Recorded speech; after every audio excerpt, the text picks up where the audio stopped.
in the dark. This succinct and wonderful quote is from Episcopal priest and author Fleming Rutledge. I find these 5 words so delightful because they are true. Advent begins literally during the darkest days of our year. Here in Colorado, the sun does not rise until about 7 a.m., and it's already setting by around 4:30. And it's during these dark December days of minimal sunlight that the church gathers to observe the season of Advent, because Advent begins in the dark. But what makes Rutledge's statement all the more memorable is its double meaning, because the hope and the peace and the joy of Advent also finds its beginnings in the metaphorical darkness of our lives and world. Whether it's the prophet Micah speaking a word of hope during seemingly hopeless times in Israel, or John the Baptist challenging people to confront their sinfulness, or Mary, who bravely accepts God's call despite her lowly and vulnerable status. It's clear the hope and the possibility of Advent begins in dark and difficult moments. Perhaps you find yourself today in the middle of a shadowy or difficult moment. Whether it's worries about international conflict and political unrest, or perhaps concerns about a family member's well-being, or maybe it's your recent health troubles. Whatever metaphorical darkness you're experiencing during these, the darkest days of the year, the practice of the church is to enter this season and to proclaim that the dark is not bad. Rather, the dark is just where something new and unexpected begins. Which brings us to Joseph. The story of Joseph begins in the dark. Our Bible gives us no backstory about Joseph. We just pick things up and learn that he's betrothed to Mary and she's pregnant, and it's not by Joseph. This would be an ugly situation in our world today, but in Joseph's day, it would have been catastrophic. If Joseph were to remain with Mary despite her unexplained pregnancy, he would have been scorned and shunned by every member of the community. Likely, Joseph's shame would also have affected his extended family. And so this news of Mary's pregnancy was not only likely emotionally devastating to Joseph, but also socially devastating for Joseph and his family. In other words, the story of Joseph begins during a dark and difficult moment. But what a fascinating moment for us to consider here today. Because all Advent long here at Bethany, we've been talking about the unexpected ways of God. And we've largely been thinking about this theme in ways that are jolly and bright. But what about when the unexpected actually seems awful? Have you ever gotten seemingly devastating or terrible news like Joseph? Have you ever wondered if God's still with you in that dark moment? I wonder if that's what Joseph was asking himself when he fell asleep that night. After hearing this unexpected, seemingly terrible news about his fiancée Mary, did Joseph feel abandoned by God? The scriptures don't tell us his inner dialogue, but we do read that in a dream, an angel appeared and helped Joseph see his situation in an entirely different light. "Do not be afraid, Joseph," the angel said. "You will give Mary's son his name, and he will save his people." In Joseph's darkest moment, an angel shows up and completely changes the way Joseph understands his current situation. Sometimes that's how God works. Now, I'm not saying that all bad news is actually good news.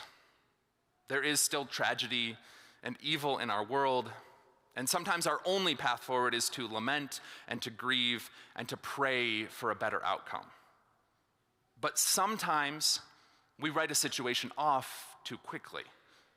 We label it immediately as unexpected bad news and don't allow ourselves to see how God might be using that current moment for something so much better than we ever could have imagined initially.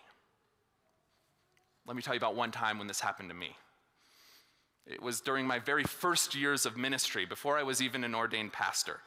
And I was at the time leading a group of young adults in Buffalo, New York, and we were looking for a place to hold worship services and gatherings. And so one day, while driving around the city, I came across a Lutheran church that I did not know existed. And so I decided that I would, walk up to the door and see if I could connect with a member of the staff to see if there might be some potential collaboration. The doors to the church were locked. And so I rang the bell, and I knocked on the door, and no one answered. So I called the office number that I found online, and on the first ring, the secretary picked up.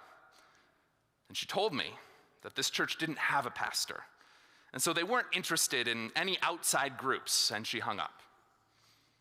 And so I wrote that particular church off. My young adult group still didn't have a place to meet, but we were definitely not going to be meeting at that church.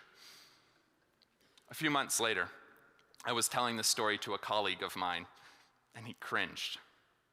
He said, "I know that secretary, and I know that church because I've been helping their church council while they don't have a pastor. Let me see what I can do for you." Well, one thing led to another, and soon my young adult group was holding events in that building. And then 2 years later, I was called to be the pastor of that particular church. The church that wouldn't let me inside at first now has my photo hanging on one of their walls. At first, it seemed hopeless. I couldn't even get in the door, but that was actually just the beginning of something so much more incredible than I ever could have first imagined. You see, this is often how God works. We get so caught up in looking at reality in one narrow way, in understanding an event or a Bible passage or the will of God in one narrow way. Dark is bad and light is good. Those people are out and those people are in. This is just the way that it's always been. But Advent is this season that begins in the dark. And so that means that this type of thinking is to be challenged at this particular time of year. Sometimes we do have to challenge our assumptions because God might be trying to do something new. I love that the story of Jesus begins with Joseph's terrible predicament.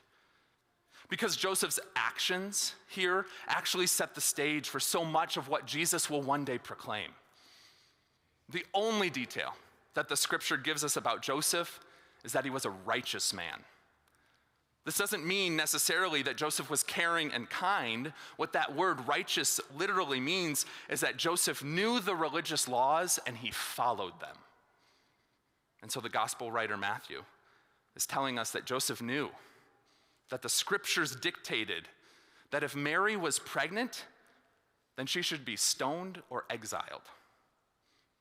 Joseph knew this, but instead, he planned to treat Mary with compassion and to divorce her quietly so as not to cause her public disgrace or worse.